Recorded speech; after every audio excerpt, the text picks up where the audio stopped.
I'll send my copy now. Push the beam up forward. Yeah, we'll do that.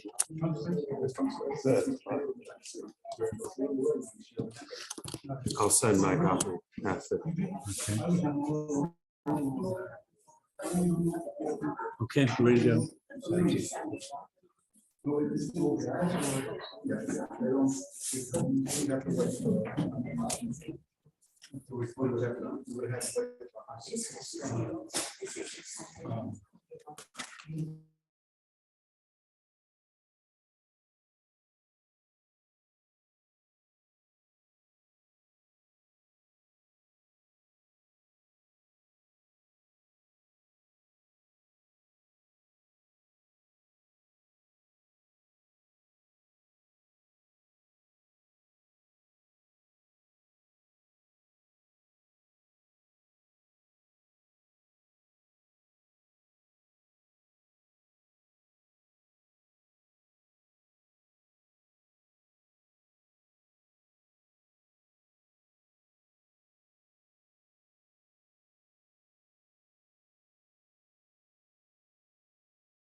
We're not getting any sound.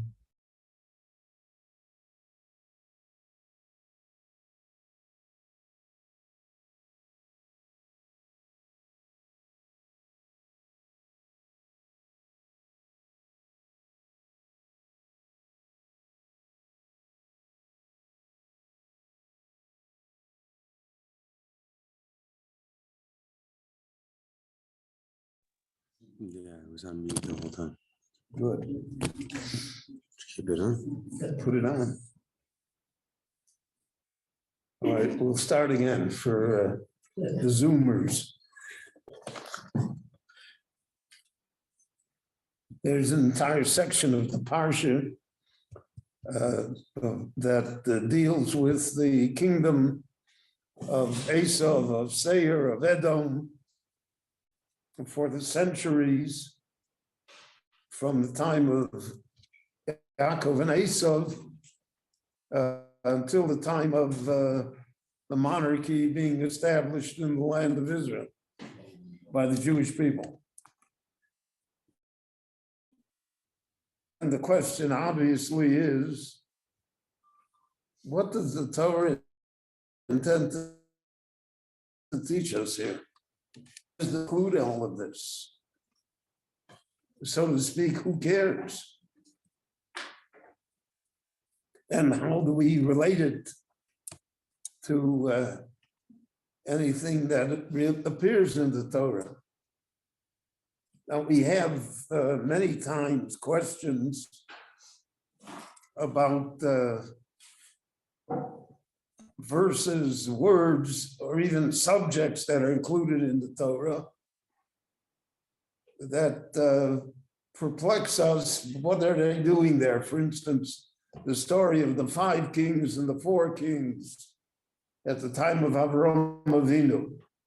So there, all the Mefarshim say all of that is a preface because the Torah wanted to tell us about Lot and that Avram is going to save Lot, and Lot nevertheless is going to desert Avram and moves Dome. It's so that this picture of the wars of the kings is, so to speak, drop or introduction to understanding the relationship between Avram and Lot. But here, in this section of the Parsha, which discusses the kings of Esau, there seemingly is no connection to anything. And it's just a jumble of names and places which are not really known to us, hard to identify. So what is this parsha all about? Now, in the Talmud, you have many times in the Talmud that the Talmud discusses a certain subject, and there's a back and forth of questions and responses. And then the Talmud concludes, kasha. That's a good question. It doesn't answer the question, keeps on going to many times to a different topic completely. The commentators to the Talmud say that whenever the Talmud says kasha,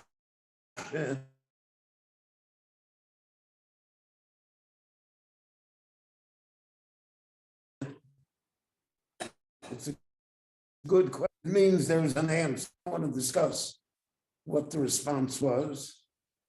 They want you to know that it was a good question. And if you think about it, you'll come up with answers. However, there are times that the Talmud says to yufta. That means it's a question that is unanswerable. It proves the point.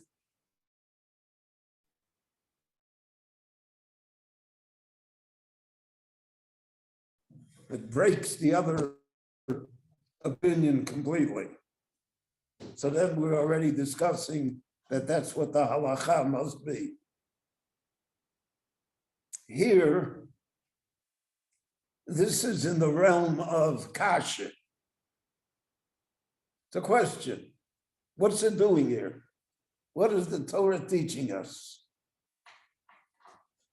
But it's not a tiyufta.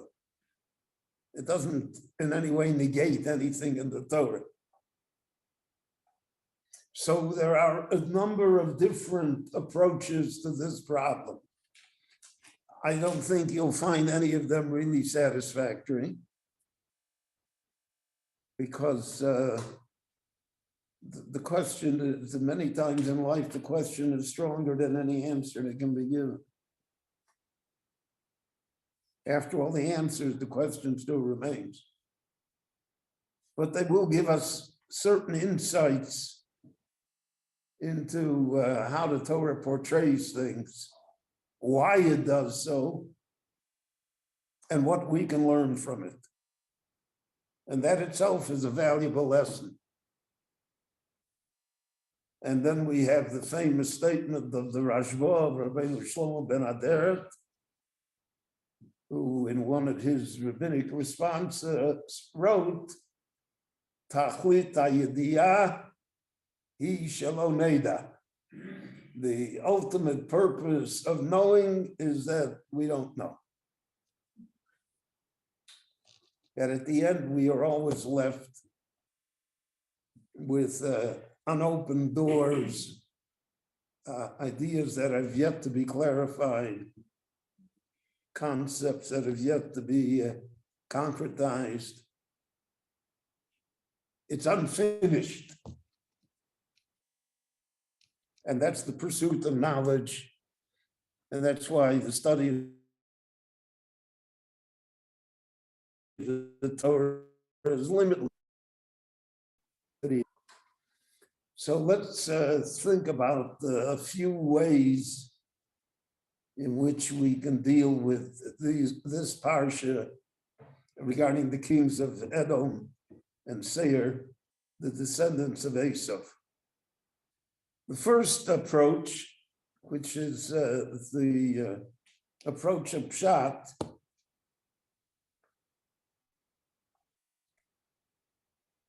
the Torah told us that our father Yitzchak gave blessings to both Yaakov and Esau. From the blessings, we could construe that blessings cannot apply at the same time to both of them. We can say that when Yaakov is on top, Esau has no blessings. And when Esau rules, then the blessings of Yaakov are hidden. They're not apparent. And that is pretty much the pshat, that the way we look at the words of Yitzchak.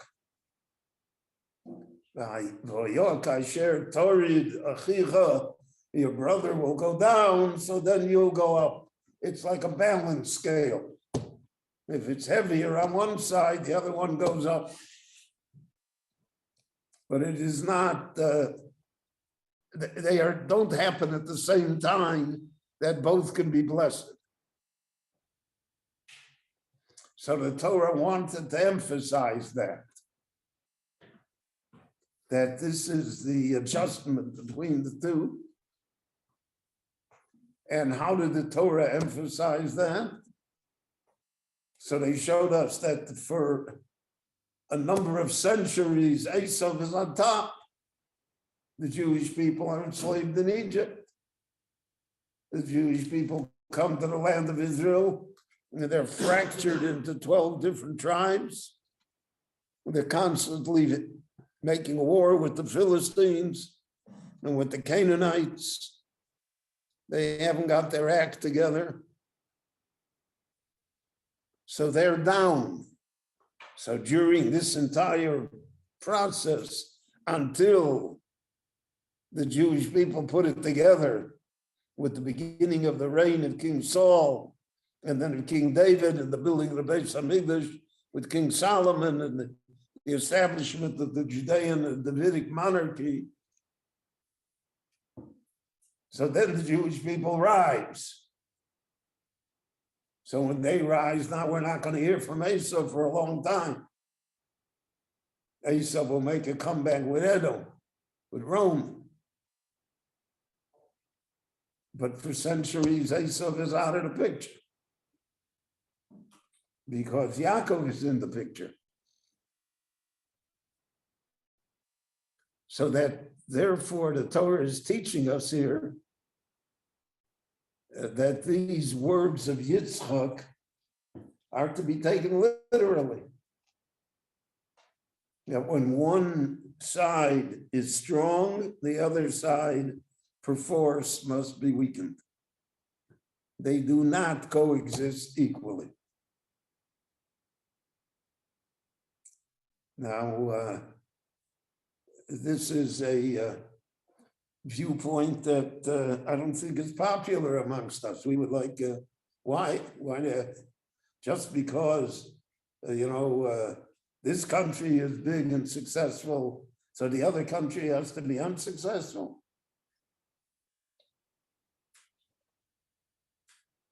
So in our exalted definition of fairness, so we would not be happy with that. But the Torah tells us in advance that that is not how the world works. It's Malachei Elohim Olim V'Yordim Bo.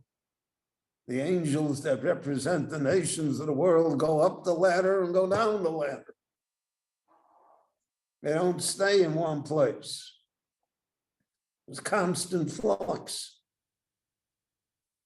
And therefore, there are those that are always in the ascendancy. And when they are climbing the ladder, others have to be descending the ladder. And their time will come that they will also have to descend because others will then climb the ladder and ascend. So that this is a lesson to how to understand what Yitzchak said to Yaakov and Esav. Yitzchak said to Yaakov and Esav, when Yaakov is on top, Esav won't be. And when Esav is on top, Yaakov won't be. And that there is this constant struggle, which began in the womb of their mother and continues throughout all of the story of human civilization till our time. That's one way of looking at it. That's one stream.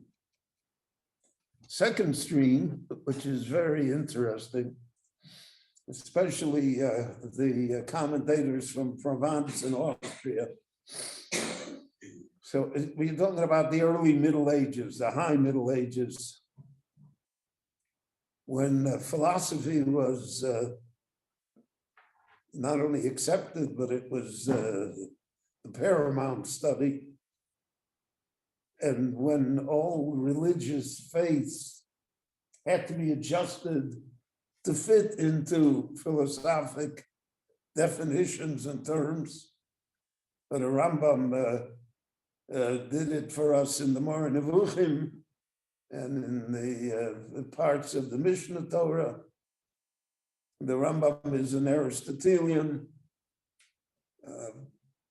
with exceptions.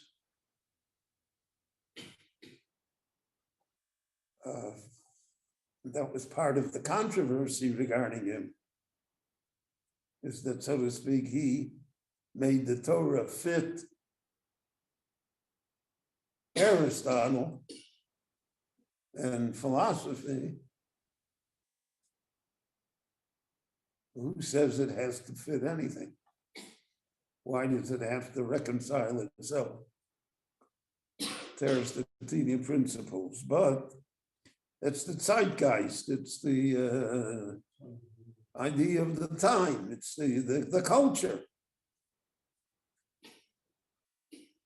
So I remember when I was growing up in Chicago,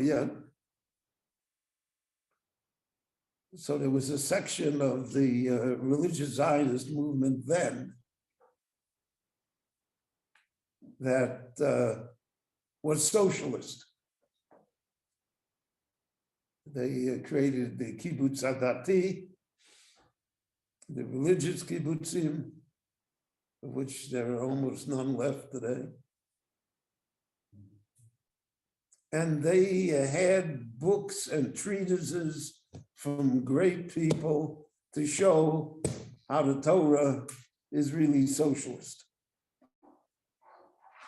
and fits Marx.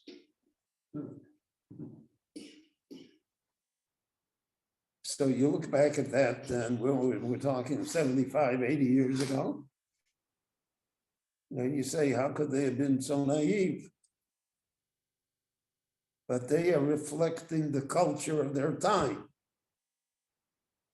And always the culture of the time affects how we look at the Torah. And therefore, the Mefarshim say here that you have to understand that when Esav has kings and he has power and he has culture, it affects us. And that the idea before there were kings amongst the Jewish people means that before the ideas of Judaism, there's always this adjustment to what the ideas of the time really are. And that the Torah points that out to us, but does not approve of it. Because all of the ideas that exist are only temporary. There are very little appeal outside of academia today to Marx. There's very little appeal to other ideas that were born in the 19th century. And we see that in our time, the definition of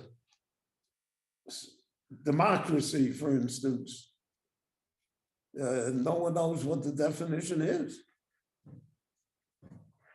Everything is democratic or everything's a threat to democracy.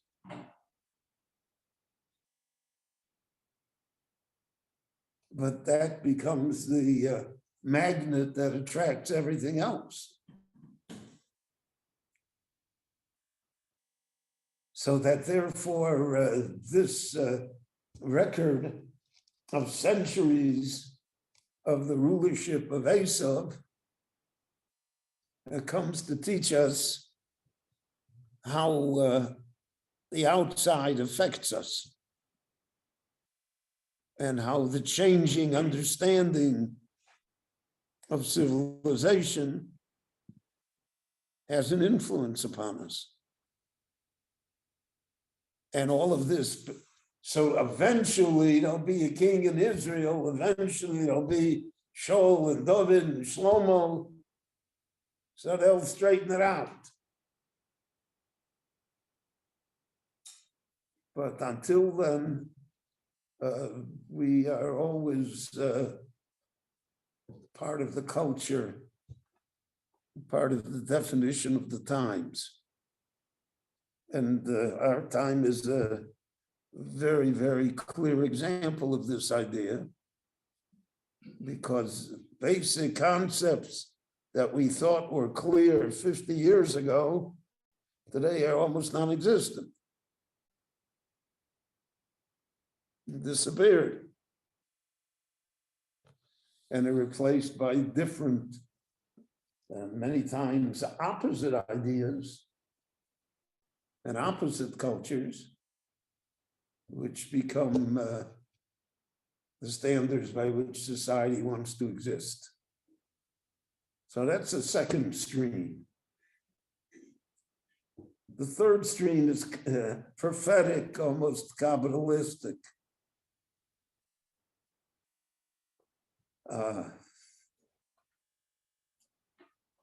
The Torah is describing to us not only what happened, but will happen.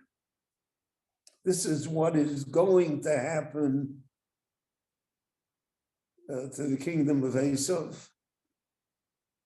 Now, the kingdom of Esav in Jewish tradition morphed into becoming Rome, and when Rome became Christian, morphed into the Christian church. The Muslims became Yishmael, the Christians became Esav, Edom. And so the Sephardic Jews, the Near Eastern Jews, contended with Islam. The Ashkenazic and European Jews contended with Christianity. I mean, the Sephardic Jews contended with Yishmael, and the Ashkenazic Jews contended with Edom. And that therefore, in the description of who the kings were and what their battles were, lies, so to speak, the secret of the entire story of the Jewish people dealing with Edom, with Christianity. And al pi Kabbalah, therefore, if you take this point of view, so then there's room to interpret. You can interpret every name and make it fit another name. I saw that there were Meforshim that said it refers to Charlemagne, the the great emperor of the Holy Roman Empire. Or you can say it refers to whoever you want. It refers to Putin.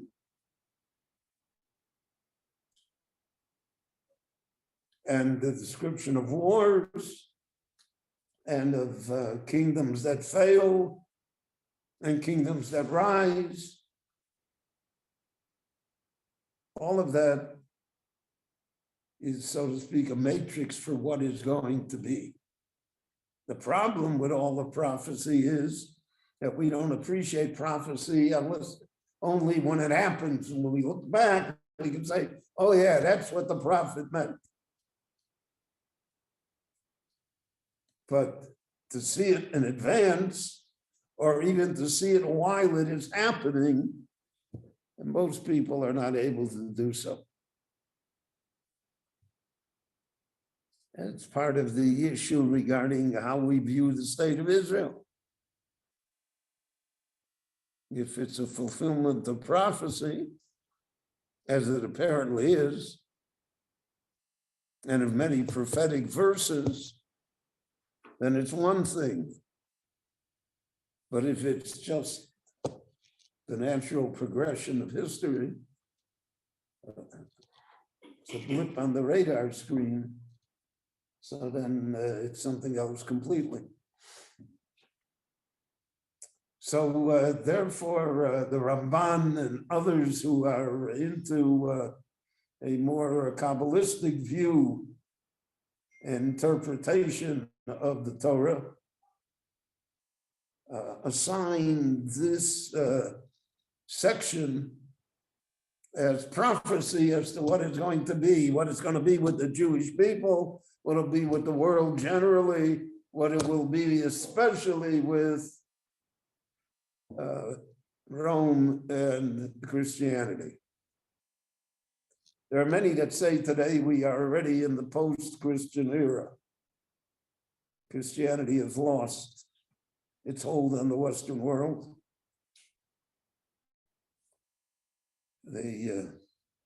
Europe is already almost completely de-Christianized. Majority of people in Europe never go to church anymore. The only pockets of strength of the church are in South America, and parts of Asia. It's past its prime. And we see it that on issues which we think that the church should be the leading critic of society, the church is silent. Doesn't say anything. Because it's lost its hold on the people. So if we read that into the Chumash, so we can say that that's the prophecy here. And that all of this is going to happen before there's a king in Judea. The king in Judea naturally refers to the redemption and to the messianic era that will be brought upon us.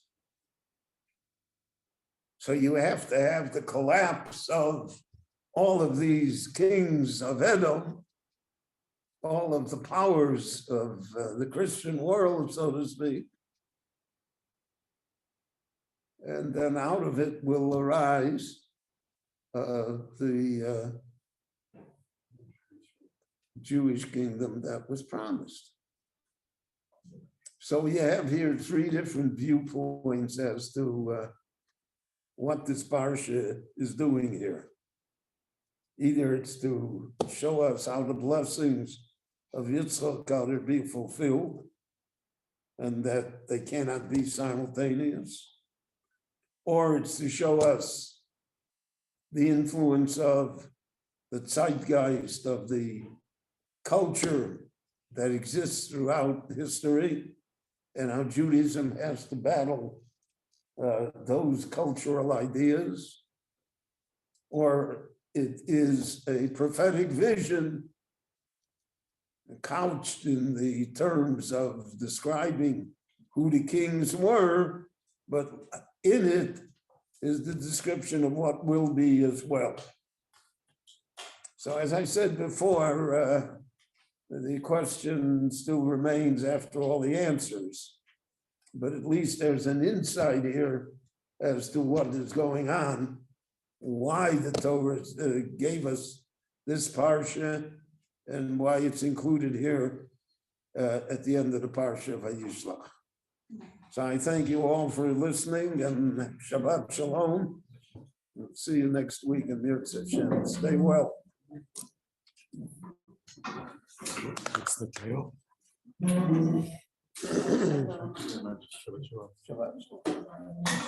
What's the title?